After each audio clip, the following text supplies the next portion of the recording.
Kinerja penukar panas menggunakan air atau pasir telah dilakukan. Untuk mendinginkan air yang telah disemprotkan ke permukaan atap digunakan penukar panas. Penyemprotan air ke permukaan atap seng pada sel uji menggunakan perangkat penyemprotan air otomatis, di mana perangkat ini telah dapat bekerja dengan baik untuk menghidupkan pompa air dan menyemprotkannya ke permukaan atap ketika suhu permukaan mencapai 38 derajat Celcius atau lebih. Menyemprotkan air ke permukaan atap dalam upaya mendinginkan suhu permukaannya membutuhkan sejumlah besar air, sehingga upaya untuk menggunakan kembali air yang disemprotkan dilakukan menggunakan penukar panas atau heat exchanger. Air disuplai ke penukar panas di mana media pendingin menggunakan air atau pasir. Kinerja pendinginan diukur dan kemudian dibandingkan satu sama lain. Yang kedua, peran penukar panas dapat menurunkan suhu air setelah menyemprotkan permukaan atap yang telah menjadi panas. Penukar air water to water atau air ke air dapat menurunkan suhu rata-rata air sebesar 1 derajat Celcius dengan SD 1,1, sedangkan penukar panas air ke pasir adalah 0,63 derajat Celcius dengan SD 0,59 seperti yang tadi Ilham tadi jelaskan. Kemampuan penukar panas air ke air yang menggunakan air sebagai media pendingin untuk mendinginkan air yang masuk lebih efektif di pagi hari, sementara penggunaan pasir lebih efektif terjadi pada siang hari hingga sore hari. Ini adalah manfaat dari penggunaan penukar panas baik menggunakan air atau pasir sebagai media pendingin. Pekerjaan selanjutnya adalah membuat penukar panas dan pemasangan prototipe lebih efektif. Desain prototipe ini dapat digunakan sebagai sarana untuk menurunkan suhu di dalam bangunan di iklim tropis yang lembab. Sekian, terima kasih. Selanjutnya sesi tanya jawab ya. Ada yang mau bertanya? Salam. Sultan ya? Mau tanya nih, Rio sama Padang. Iya, bentar, Tan. Iya, bentar.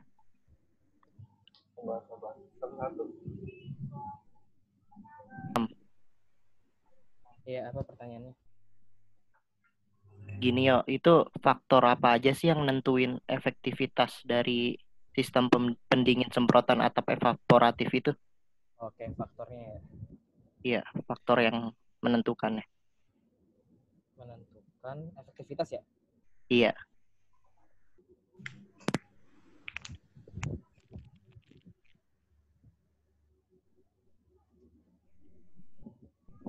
Gini kan ya maksudnya? Iya itu. Oke. Lagi mau nanya? Gue mau nanya dong yuk. Kevin ya? Iya. Nanya dong yuk.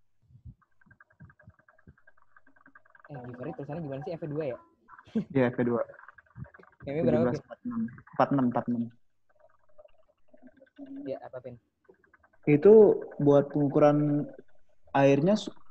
suhu airnya itu prosesnya gimana ya? Oke. Terima kasih. Oke. Mau nanya dong ya. Bentar. Tes pengukuran suhu air.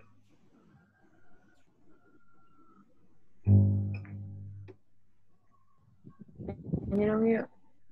Wait. Ini Nah. berapa sih NIM-nya? Kok NIM sih NIM?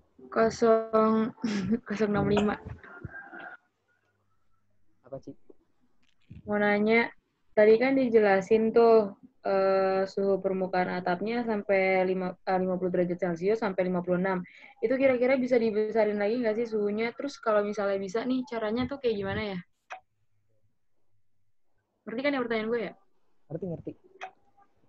Masih. Jadi suhu permukaan atapnya bisa dinaikin lagi apa enggak gitu ya? Iya, bisa dinaikin lagi apa enggak? Masih ya.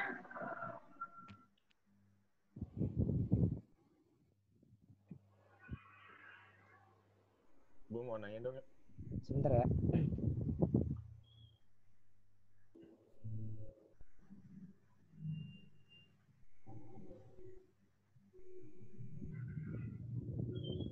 Siapa nih? Reva ya? Setio. Berapa? Setio kelewat ya. Udah, selanjut Setio nomor 5. Oke. Reva NIM-nya berapa? 04. Pertanyaannya? Bagaimana proses pendinginan atap lebih efektif terjadi dari pukul 8 pagi sampai dengan 3 sore? Kenapa nggak pada malam hari? Kan suhunya lebih dingin. Itu kenapa ya?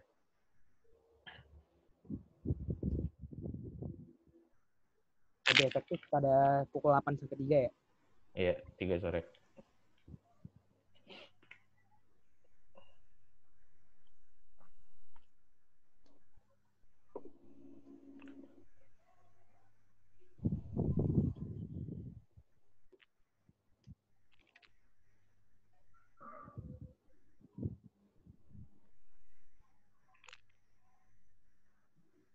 Terus apalagi tadi pertanyaannya kenapa tidak pada malam hari ya? Iya, kenapa nggak pada malam hari? Kan suhu udaranya lebih dingin.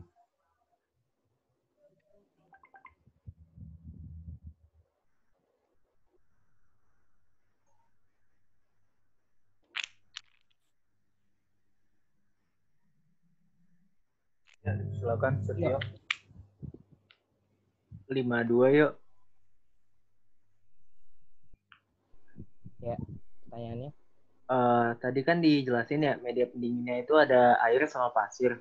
Nah, kenapa yang dipakai cuma 2 itu? Terus kira-kira ada media pendingin yang lain nggak yang bisa dipakai sebagai penggantinya?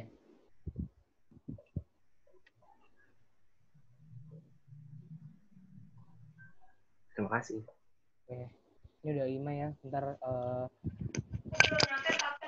dulu ya. Masih boleh nanya nggak? Ini siapa ya? Cing. Oh iya. Pak, ini gimana Pak? Udah 5. Iya, masih bisa kalau misalnya ada yang mau bertanya. Iya, Pak. Agung 014. Ya.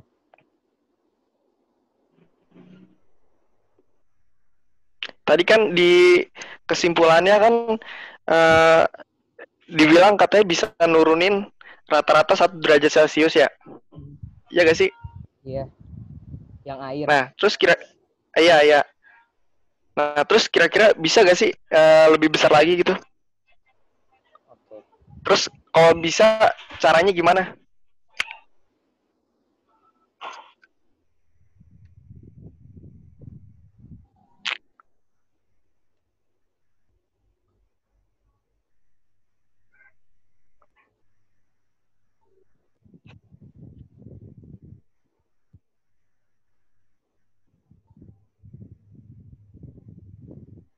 Oke, bentar ya. Kita diskusi dulu.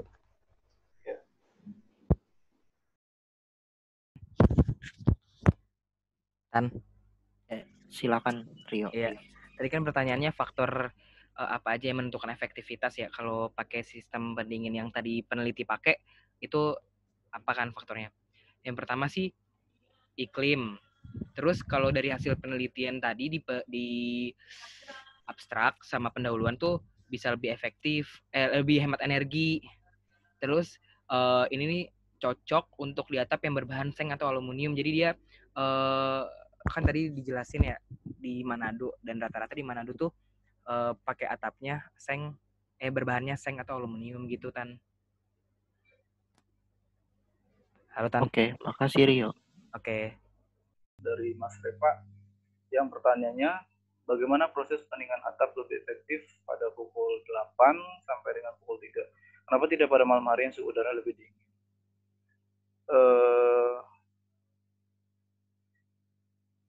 Itu sebenarnya karena pada malam hari ya, penyemprotan air itu tidak terjadi secara terus-menerus, yang tergantung kepada apakah suhu permukaan atap telah melewati ambang temperatur yang ditetapkan tadi, yang saya jelaskan di awal, pada derajat 38 derajat Celcius. Nah, kan pada malam hari itu suhu udaranya relatif dingin ya, dan stabil. Nah, karena itu penyemprotannya tidak terjadi pada permukaan atapnya. Saudara Eva, apakah mengerti dengan apa yang saya jelaskan? Sudah. Makasih Mas Padang. Ya, sama-sama. Pertanyaan dari Mas Tio. Yang pertanyaannya, adakah media pendingin yang lain kecuali air dan pasir? Sebenarnya bisa aja, cuma kan air dan pasir itu memiliki keunggulannya tersendiri. Di antaranya dapat diperoleh dalam jumlah yang besar dengan biaya yang murah, karena banyak tersedia gitu, mudah dalam pengaturan dan pengolahannya, dan dapat menyerap sejumlah panas per satu volume yang tinggi. selanjutnya tidak mudah terdekomposisi gitu.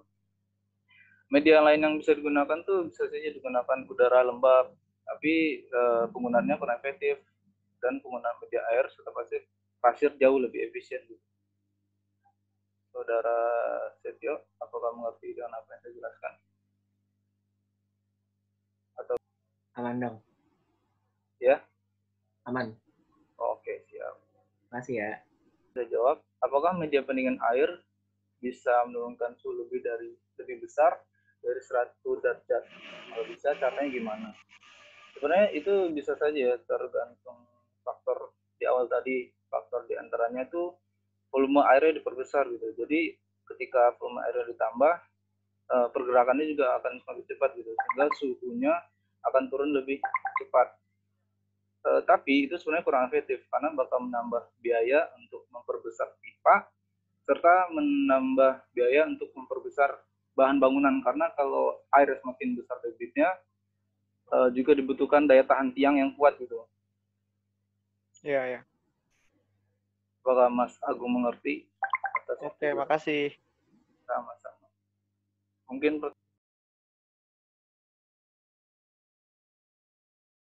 Givari, Kevin,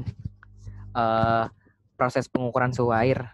Jadi pengukurannya dilakukan ketika air mengalir mulai dari pipa tembaga di penukar panas di heat exchanger. Ini disebut air masuk. Sedangkan istilah water out adalah air yang telah lewat melalui penukar panas yang akan diteruskan ke tangki. Jadi gitu. Ya dari dari yang masuk sampai yang keluar gitu, Vin. Oh gitu. Oke ya.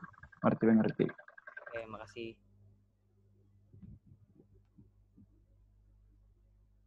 Baik, saya akan menjawab pertanyaan terakhir dari Mbak Binti.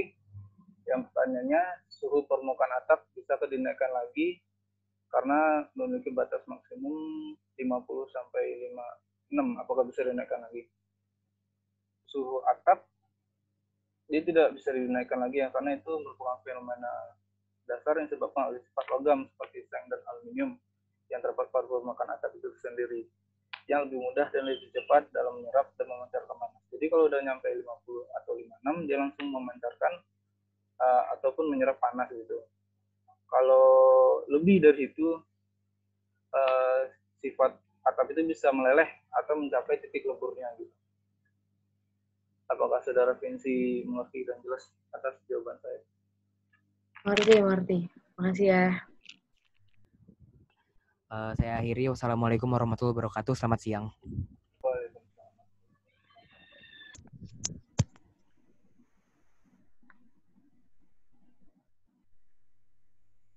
Tes.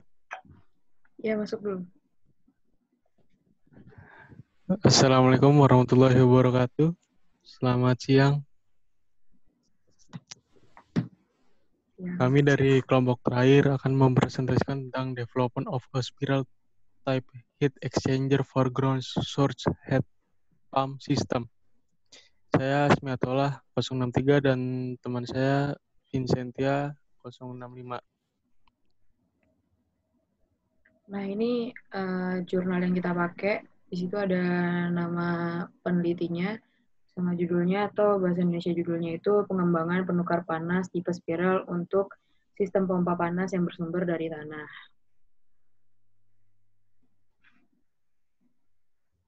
Di sini pertama-tama ada abstrak. Di Jepang, net zero energy building sangat penting untuk mengurangi penggunaan energi dan beban lingkungan. Sistem pompa panas yang bersumber dari tanah adalah teknologi utama untuk mengurangi konsumsi energi oleh sistem pendingin udara. Ada 2 jenis sistem pompa panas. Sumber tanah, tipe aliran tertutup dan tipe aliran terbuka. Secara umum, tipe aliran terbuka memiliki kinerja relatif lebih baik daripada sistem tipe aliran tertutup. Namun, memompa di bawah tanah air dilarang di daerah perkotaan Jepang untuk mencegah tingkat permukaan tanah dari tenggelam. Oleh karena itu, sistem aliran tertutup digunakan lebih sering di Jepang. Heat exchange yang digunakan untuk sistem pompa panas tipe aliran tertutup adalah dari jenis YouTube atau double YouTube. Next. Oke, selanjutnya ada tujuan. Nah, tujuan dari pertukaran panas ini adalah untuk melakukan pertukaran panas secara intensif di lapisan, untuk menggunakan aliran air bawah tanah untuk memfasilitasi pertukaran panas intensif. Panjang penukar panas direncanakan akan dimasukkan antara 10 dan 20 meter di bawah permukaan ke bagian atas akuifer. Kinerja heat exchange disimulasikan di bawah berbagai laju aliran dan kondisi tanah menggunakan simulator numerik TOH2 atau EOS 1.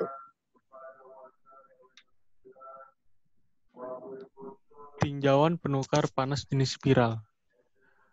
High performance polyethylene PS100, bahan yang memiliki daya tahan tinggi, jangka panjang yang terutama digunakan untuk tabung U, adalah digunakan untuk exchanger dan membengkokkan diameter kecil yang dulunya mustahil dilakukan di terapan exchanger. Ini gambarnya bisa dilihat di sampingnya. Oke, kita lanjut hasil pengukuran dan perbandingan nilai simulasi. Yang pertama ada tinjauan umum instalasi penukar panas tanah. Penukar panas tanah dipasang sebagai sumber panas gedung lembaga penelitian yang baru dibangun di Tokyo. Polyethylene PE100 dengan daya tahan tinggi dan jangka panjang digunakan untuk semua penukar panas. Penukar panas tipe spiral memiliki diameter dalam pipa 21 mm dan single tabung U dan double tabung U. Memiliki diameter pipa 27 mm. Diameter spiral adalah 385 mm. Nah, ini di gambar 2 menunjukkan ilustrasi pengaturan penukar panas dan titik pengukuran suhu. 2 penukar panas tipe spiral yang panjangnya 20 meter dan 3 tabung U tunggal dan 3 penukar panas tabung U ganda panjangnya 70 meter. Dipasang di tanah, setelah dimasukkan ke tanah, masing-masing penukar ditimbun dengan pasir kasar karena lapangan tidak cukup besar. Jarak antara penukar menyebabkan sedikit gangguan panas di setiap penukar. Nah, ini contoh tabelnya. Itu ada yang atas ada bahan-bahannya dari clay soil, sand soil, polyethylene pipe, terus itu bisa dilihat juga ada thermal conductivity-nya, bisa dibaca di situ. Lanjut. Nah, di sini evaluasi untuk akurasi analisis suhu ambien YouTube. Gambar 3 menunjukkan perubahan suhu sehubungan dengan titik pengukuran suhu yang ditunjukkan pada gambar 2 karena operasi pendingin udara. Jadi ini bisa dilihat di gambarnya. Ini dia mainannya per tanggal gitu, jadi sesuai garisnya itu ngikutin tanggal-tanggal yang ada di atasnya. Lanjut. Nah, ini ada yang ketiga, spiral pipe ambient temperatur dan evaluasi untuk akurasi analisis dengan pertukaran jumlah energi. Nah, dari gambar 5 ini kita bisa lihat ya, dia tuh menunjukkan model simulasi yang TOH2 EOS 1 digunakan sebagai simulator numerik. Diameter sebenarnya ditentukan dengan mempertimbangkan ukuran ekstra yang diperlukan untuk diameter tiang yang digunakan dalam bangunan. Itu diukur jumlah panas yang disuntikan ke dalam tanah, diberikan sebagai aliran panas pada permukaan pipa, dan tanah didistribusi, suhu dihitung selama 93 hari mulai dengan suhu awal. Nah, ini gambarnya ya dari simulasi numeriknya.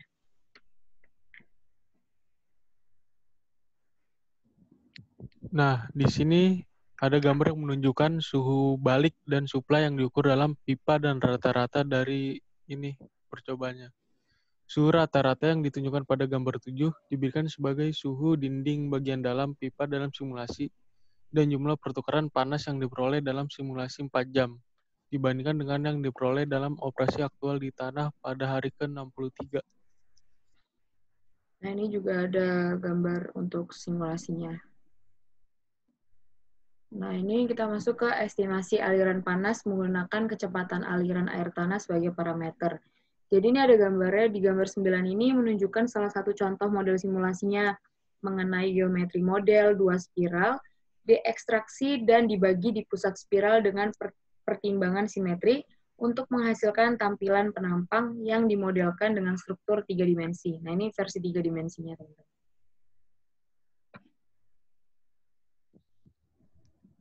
Nah, di sini ada hasil yang menunjukkan bahwa biaya awal per jumlah panas yang dikumpulkan dalam kasus penukar panas tipe spiral kurang dari itu dalam kasus penukar panas tabung ganda sebesar 30% pada lapisan kerikil dan tanah liat.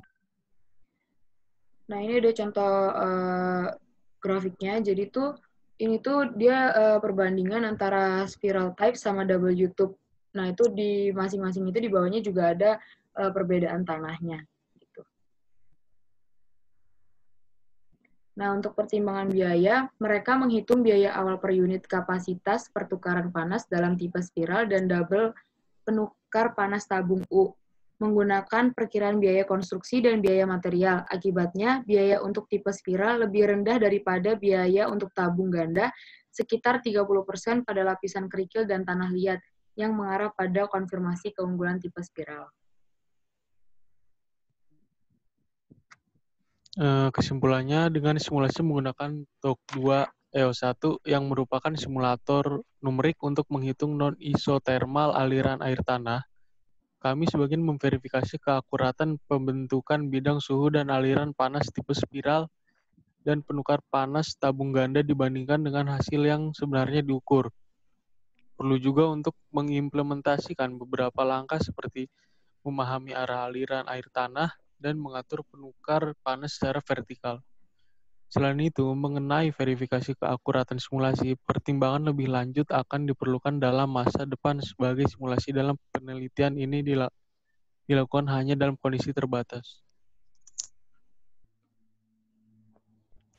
Nah, sekarang kita masuk ke sesi pertanyaan. Mungkin ada yang mau bertanya. Tanya dong. NIM-nya berapa, yuk? 20, 17-20. Oke, mau nanya apa, yuk? Yang dimaksud lapisan aquifer tuh apa ya? Lapisan aquifer. Aquifer, ya. Ada lagi? Mau dong, Ci? Ini Setia ya? Iya. NIM berapa, yuk? 052. 52. Iya, pertanyaannya. Yang dimaksud dengan zero building itu apa ya? Maksud Zero energy apa tadi? building. Oh, zero energy building.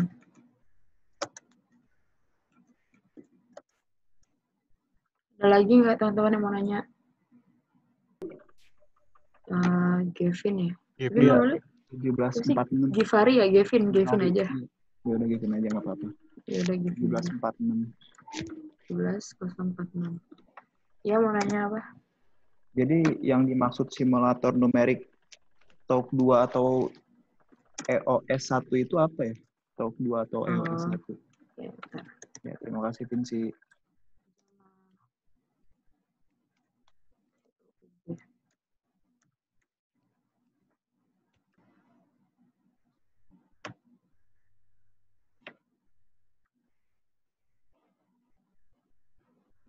Vinci, gue mau nanya dong. Ya, boleh, Tan.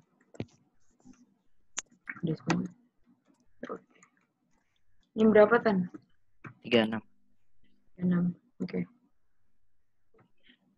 Nanya apa, Tan? Menurut kalian berdua, yang apa lebih efektif?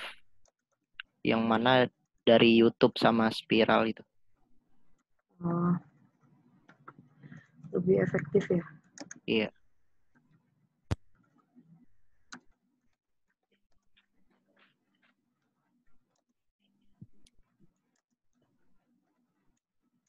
Dengan penjelasannya ya, Vin. Iya.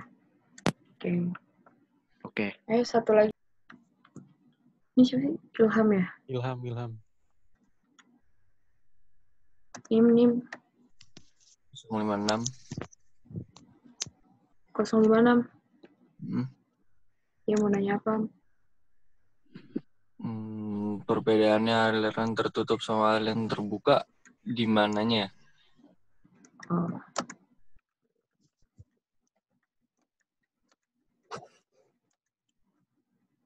Oke. Terima kasih. Sebentar ya.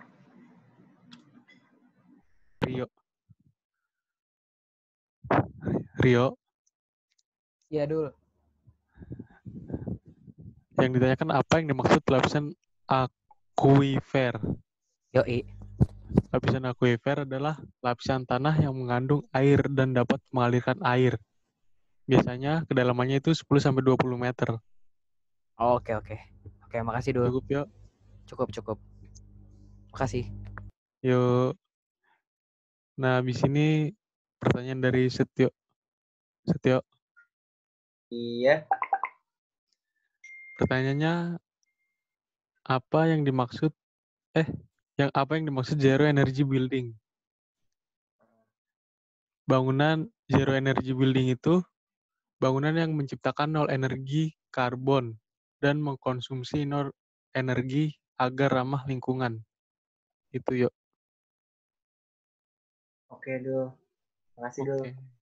Yuk.